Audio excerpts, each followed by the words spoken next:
Good morning, friends. Today we'll continue our lecture on atoms and molecules. So, a short revision of the previous lecture. In the previous lecture, we saw how the scientists, yes, studied all the different compounds available to them. They tried to separate the compounds into its elements to study each thing in detail. And for many thousands of years, all philosophers have tried to find out what is matter made up of. So say if you keep on breaking down the matter, you will reach the smallest part, which the Indian Maharishi called Parmanu and Democritus called atoms, means indivisible. But when they studied these chemical reactions, they came to certain laws, that is law of conservation of mass. Now what is law of conservation of mass? Law of conservation of mass means the total mass of the reactants, means the elements or the compounds taking part in the reaction, before and after the reaction the total mass remains the same. And we also saw certain examples in that regard. Secondly, compounds which were formed by definite proportion. So we got a second law, law of constant proportion. Now by all the elements available and all their properties studied by different scientists, Dalton gave his atomic theory. Now in the law of conservation of mass, we had seen what? That the elements or the compounds we have taken, the mass was measured in grams. So the total mass of the reactants in grams, because that is what you can measure, and the total mass of the products was the same. But then scientists thought of using the mass of the atom instead of the whole substance. So instead of gram, they wanted to find out the mass of the atom. So first hydrogen was chosen as the standard because hydrogen is the lightest element. So its atomic mass was taken as 1. Now hydrogen has got 1 proton and 1 electron and no neutron. If you see this lightest element hydrogen, whose isotope is protium, let me write the name. The isotope is protium.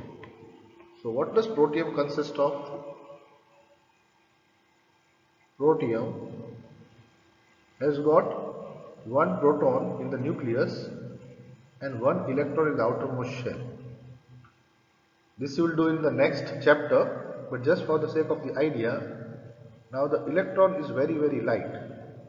So this proton, the mass of this proton, yes, mass of 1 proton, that is hydrogen, was considered 1 atomic mass unit.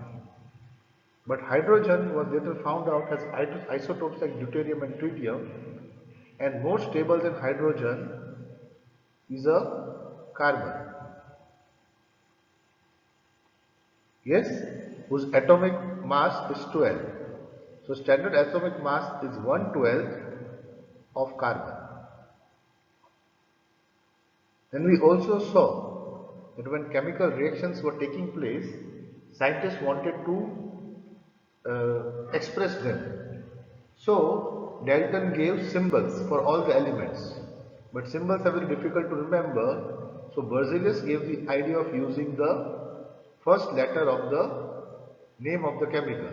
So phosphorus is P, sulfur is S, hydrogen is H, nitrogen is N, oxygen is O, and some from the Latin names like sodium is called natrium, so Na, potassium is called kalium, so K, and when there are repetitions, for carbon we use C, so cobalt we use CO, for copper we use the Latin name cuprium, so Cu, and so on. Now in this lecture, we have finished the atoms. So what are the atoms? They are the smallest particles of the element which take part in a chemical reaction. Now remember, we have done atoms, but atoms is not the smallest unit. The smallest unit we will learn in the next chapter. Just now remember, atom is the smallest part which take parts in a chemical reaction. So now after going from atoms, we will move to molecules. Now why to molecules? Again, let me write here an example to show you. Na, sodium, is one atom, and chlorine is another atom. Na plus Cl should give us NaCl. So one atom of sodium and one atom of chlorine gives us one molecule of NaCl. Okay, so this is one atom of sodium and one atom of chlorine. Now we are going to do the reactions in the terms of atoms. Then what are molecules? The question comes, what are these molecules? So molecule is a group of two or more atoms. So you can see this NaCl is a molecule. It is a group of two or more atoms. So here there are only two atoms, sodium and chlorine. So molecule is a group of two or more atoms which are chemically bonded with each other.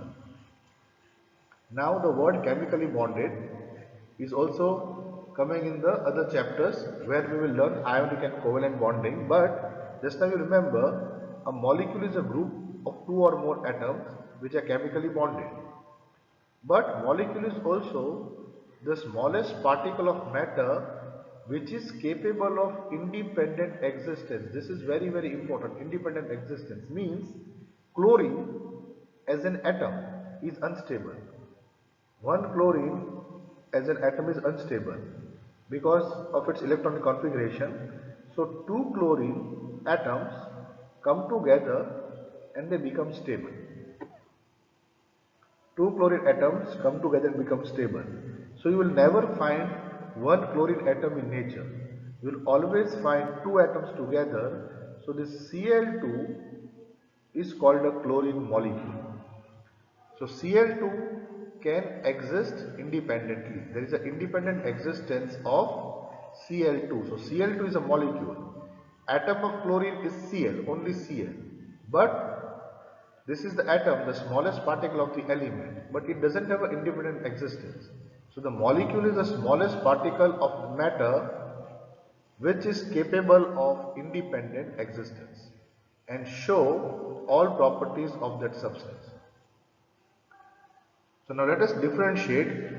An element is also the smallest particle of an atom. Atom is the smallest particle of the element having all properties of the element. The only difference, the atom, some atoms like sodium and all can exist independently. Sodium, potassium, calcium, magnesium, they all can exist independently. The atom is only the molecule, but there are some which cannot exist independently. For example, there is always Cl2, there is always H2, there is always O2. A single H cannot exist in nature. There is a molecule of H2. A single O cannot exist in nature. There is O2. So now you remember the definition. A molecule is a group of two or more atoms chemically bonded, and it is also the smallest particle of matter which is capable of independent existence. Means H2O. What is H2O? That is water. So H2O is the smallest particle of water which shows all the properties of water and has got an independent existence. So you take the water around anywhere from the world. No matter in the whole world from where you take the water, one molecule of water will always have two atoms of hydrogen, and one atom of oxygen. H2O, that is the law of constant proportion. So H2O is the molecule of water. Now, the molecule may have only one atom, like I told you, this magnesium, calcium, sodium and all, they have only got one atom in the molecule. Okay, those are called homoatomic molecules. Homoatomic molecules means molecules containing atoms of the same element. So I give the example, even aluminium, most metals, magnesium, zinc, sodium, they are all homoatomic, made up of only one atom. But there are heteroatomic also. This contain atoms of different elements or heteroatomic or compounds. So containing atom of the same element. So these are atoms of the same element. Even Cl2, O2, H2. You can see here both are H, here both are O, here both are Cl. So this all are homoatomic. See O2, N2, O3 that is ozone, acid, sulfur, phosphorus, these all are homoatomic. Why homoatomic? Because they contain the same atom. Look at heteroatomic, H2O, CO2, this contains hydrogen and oxygen, this contains carbon and oxygen, this contains sodium and chloride, this contains calcium and carbon and oxygen, etc. So they are heteroatomic. Now, this four, which are made up of only one atom, aluminium, zinc, magnesium and sodium, are called monoatomic. Monoatomic means the molecule has only got one atom, while Cl2, O2 and H2, they are called diatomic. This one, O2, N2, H2, Cl2 are called diatomic. O3 is called triatomic. And from this acid and P4 we can call them polyatomic, more than one atom. So now after we have understood the molecule, we will see what is atomicity. I already told you what is atomicity. The number of atoms present in one molecule of an element. So how many atoms are present in the molecule is called the atomicity. So the molecules of an element, homoatomic means made of same type of atoms. For example, argon, helium are made up of only one atom. So all, like I told you, all metals are mostly made up of one atom. They are called monoatomic. So argon, helium, sodium, potassium, phosphorus, magnesium, they are all monoatomic. Yes, only one atom. Now oxygen cannot exist independently alone. So it is always found as 2. So O2, H2, Cl2, N2, they are all diatomic, having 2 atoms in the molecule. Now ozone has got 3. So ozone is O3, so we'll give it the name triatomic. Triatomic. Then we have got phosphorus, which has got 4 atoms in the molecule. We'll call it tetraatomic, means 4 is tetra. And sulfur has got 8 atoms in one molecule. We'll call it just polyatomic. Polyatomic means 2 or more than 2. So the number of atoms in the molecule is called its atomicity. So here the reactions will be of different types, which we will try to study. Now the molecules of compounds. So atoms of different elements join together in definite proportions. We did this in the first lecture, the law of constant proportion. So the proportion is always there to form compounds. So let us see water. Water, the formula is H2. What does H2O mean? 2 atoms of hydrogen and oxygen. So the molecule contains hydrogen and oxygen, and what ratio by mass? 1 is to 8. This we did in the first lecture. Ammonia, what is ammonia? NH3, means it contains nitrogen and hydrogen always in the ratio 14 is to 3. And CO2 is carbon dioxide, contains carbon and oxygen always in the ratio 3 is to 8. So this is the law of constant proportion. Now we move from molecules to ion. What is an ion? So now we saw compounds like NaCl, MgCl2. These all are compounds. They are composed of metals and non-metals. Yes, so compounds composed of metals and non-metals have got charged species. Now what are these charged species will also come in the next chapter, but these charged species are known as ions. So what is an ion basically? An ion is a charged particle which can be negatively or positively charged. A negatively charged ion is called an anion.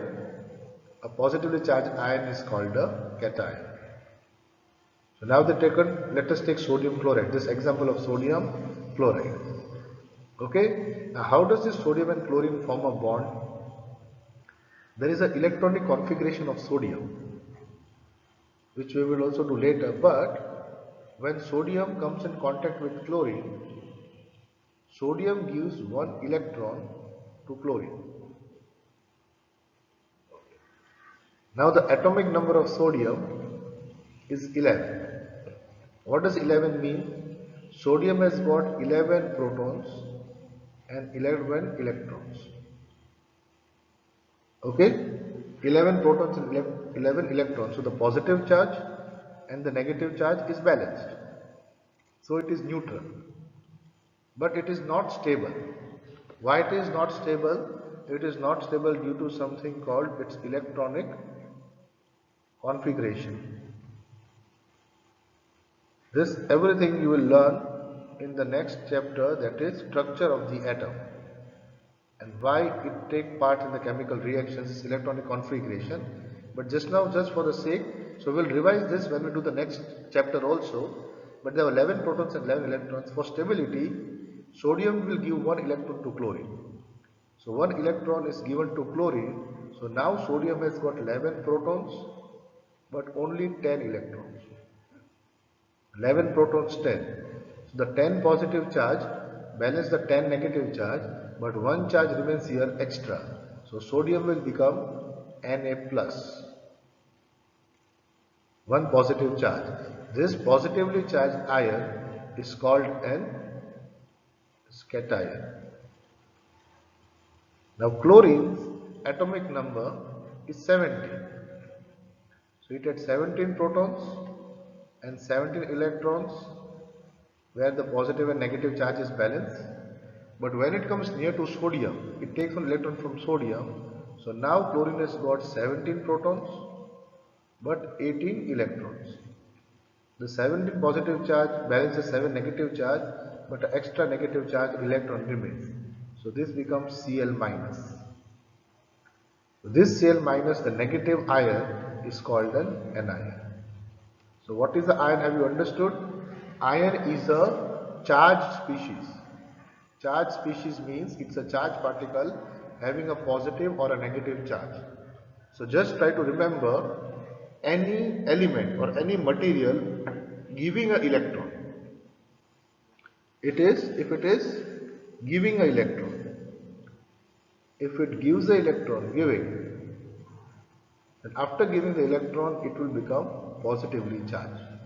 And the element taking the electron, who will receive the electron, after receiving it becomes a negatively charged. So those elements or those atoms which give an electron become positively charged, those who receive the electron become negatively charged. So now you will see what you saw, that protons are not changing. So that will come in the next chapter. Again, I told you structure of the atom. The protons are inside the nucleus and they do nothing in the chemical reactions. It is only the electrons which are in the shells outside. These electrons, only they are taking part in chemical reactions. And that is why to understand chemical reactions, we have to study the structure of the atom. So it is only the electrons who are taking part in the chemical reaction. But remember this, those elements giving away electrons become positively charged and those taking the electrons become negatively charged. Now we have got Na plus with a positive charge and Cl minus with a negatively charged. Unlike charges attract, so this positive and negative charge will attract each other, and after attracting each other it will make a molecule called NaCl or sodium chloride. So let us see the chemical formula of a compound, okay, with its composition. So like we saw, we talk about H2O, CO2, NaCl, MgCl2, magnesium chloride, CaCl2, calcium chloride. All these are compounds.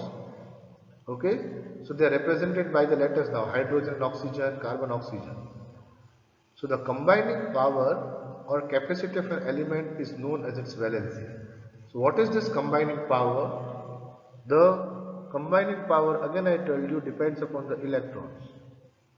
So the number of electrons which can be given, taken or shared. The number of electrons which can be given, taken or shared, this combining power is called the valency. So valency will tell us, valency can be used to find out how the atoms of an element will combine with the atoms of another element, how it will combine. So I showed you like sodium will combine by giving one electron and chlorine will take that electron, right? So since sodium is giving one electron, its valency should be plus 1. Since chlorine takes one electron, its valency should be minus 1. So electrons given or taken or shared will tell us the valency. So look here, we have got those with symbol 1. Na is only plus, means gives one electron. Potassium gives one electron. Silver gives one electron. Copper. Now copper you can see gives one electron sometimes, but sometimes it can give 2 also and become 2 plus. So this copper has got a variable valency. Sodium, potassium, silver has got its fixed valency, while copper has got a variable valency. Look at iron also. Iron can sometimes give away 2 electrons and become 2 plus, but sometimes iron can give 3 electrons and become 3 plus. So even iron has got a variable valency. Okay, so this for about valency 1. Valency 2 we have got magnesium gives 2 electrons, calcium gives 2, zinc gives 2, iron and copper can also give 2, aluminum gives 3 and iron can also give 3, the variable valency. So this is the valency, the combining power.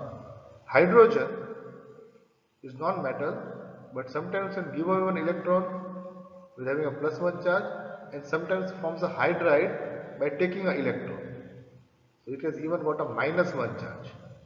Chloride is minus 1, bromide is minus 1, iodine is minus 1. Now oxygen takes 2 electrons, so the valency is 2 minus or minus 2.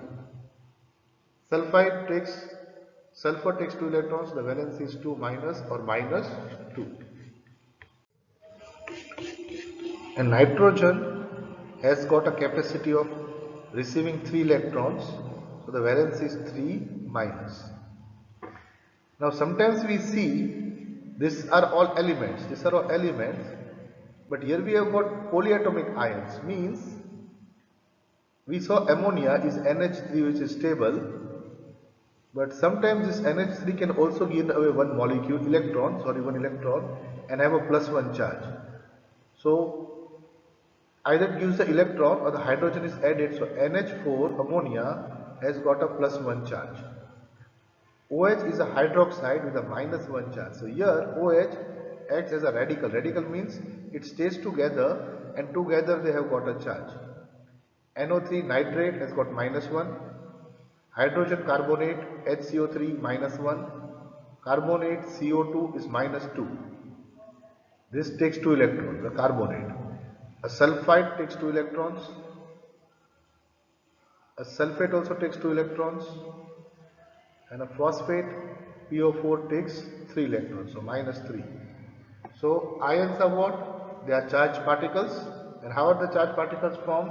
Either by giving, taking or sharing the electrons, which is called the valency of the element.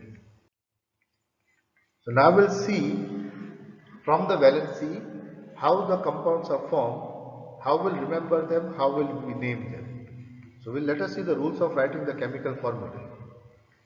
First thing, it is a symbolic representation of the composition of the compound. So the formula will give us the composition of the compound. Rule number 1, the valencies or charges on the ion must balance. You have to always balance them. For example, Mg is plus 2, oxygen is minus 2. So the plus 2 charge will balance the minus 2 charge and you will get MgO. Na plus 1 and Cl minus 1. They balance, so you get NaCl. But Mg had got plus 2, Cl has got minus 1. This don't both balance, so we'll have to balance them. We'll see how it is balanced. Now, when a compound consists of a metal and a non-metal, The name of the metal is written first. Second rule, always write the metal first. For example, calcium and oxygen. Calcium is the metal, oxygen is the non-metal, so the metal will be named first calcium and then we call it oxide, the non-metal. In terms of sodium and chlorine, write the metal first, sodium chloride. In iron and sulfide, we'll write iron sulfide or ferric sulfide or ferrous sulfide, depending. We'll call it iron sulfide. With copper and oxygen, we'll call it copper oxide. So the metal name is written first and the non-metals are written on the right. Okay, so which is written first? Whenever the compound is made up of a metal and a non-metal, write the name of the metal first. But in compound with polyatomic ions, what is a polyatomic ion? You can see here in this case sodium hydroxide, we have got Na plus 1 and OH is the whole hydroxide minus 1. So this is polyatomic. It is always written in the bracket. So if the ratio is 1, it is not required. You can see 1 Na and 1 OH gives NaOH. But look at this calcium hydroxide. What does this mean? 1 calcium having plus 2 charge and OH at minus 1 charge. It is not balanced, so we have to balance this charge. How to balance this? This is plus 2. So I'll put one more OH having minus 1. So minus 1 and minus 1 became minus 2. Minus 2 and plus 2 is balanced. So what is formed? CaOH twice. So this twice is put into the bracket. So this is how it is formed. Here also you can see Mg plus 2 and Cl minus 1. So we need one more Cl minus 1. Minus 1 and minus 1 is minus 2. Minus 2 plus 2. So now they are balanced. So the compound becomes MgCl2, which is written below. So Mg is 1 but Cl is 2. So MgCl2. So the valencies or charges of the ion must balance. The name of the metal should be written first. And the polyatomic ions should always put brackets. Now we'll see how to write the chemical formulae. Now before you can move to chemical formulae, you have to very properly learn the valencies of the elements. Without the valency, things will be difficult. So how will we write? We'll first write symbols of the elements which form the compound. Okay. So let us talk about hydrogen sulfide. Hydrogen sulfide. So first write the symbol hydrogen and write the symbol sulfide. Okay, so write the symbols. Step 1. Write the symbol. So hydrogen and sulfur. Step 2. Below each element write their valency. So valency of hydrogen is 1 and valency of sulfur is 2. So write the valency. First write the element, then write the valency. Now cross the valencies of the combined. Cross it. So the 2 goes here and the 1 goes here. Cross. Okay? With the first atom, we write the valency of the second atom as a subscript. Subscript means below. With the second atom, we write the valency of the first atom. So 2 goes with H. So it becomes H2, S1. But we don't write the S because it is one we know. So it becomes H2S. So what are the rules? First write the symbol, then write the valency. Now crossover. So this valency 2 will go with H and this valency 1 will go with S. Now let us try carbon dioxide.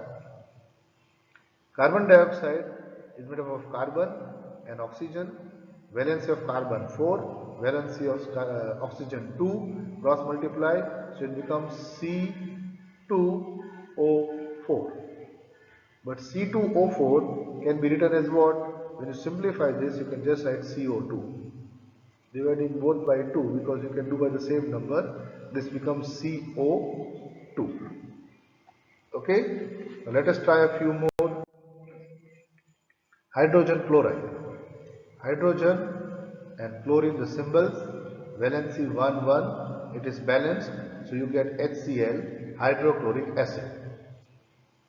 Carbon tetrachloride has got carbon and chlorine. We just first write the elements, then write the valency. Carbon is 4, chlorine is 1, cross multiply. So carbon is 1 and chlorine becomes 4. So CCl4.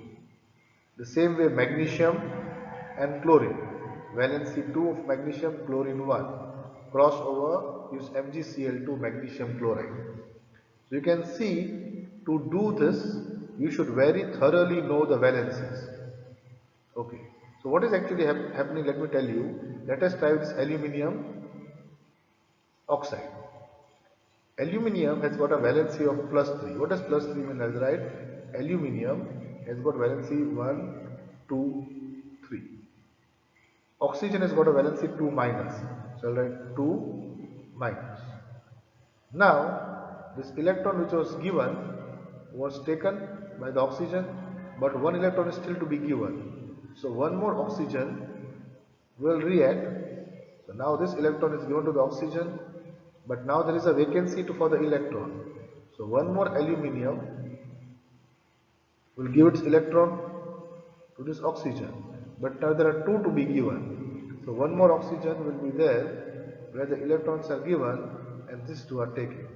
So combining 2 aluminium has got 6 electrons to give and 3 oxygen has got 6 electrons to take. So 2 aluminium can react with 3 oxygen, giving us Al2O3, Al2 and O3. So this is how compounds are formed. But you can directly understand the compounds by knowing and writing the valency. Calcium, oxygen, 2, 2. Both are balanced, so just CaO. Na, NO3. Na is -1, sorry, +1, Na1 plus. NO3 is -1, balanced, so NaNO3 sodium nitrate. So in this lecture we have turned towards molecules. See how molecules are formed. They are the smallest particle with an independent existence. Then they have got a valency, and valency is very important in knowing what compounds will be formed. So this is the part where we are learning how to name the chemical compounds and how to write their chemical formulae. So this is where we end. Thank you.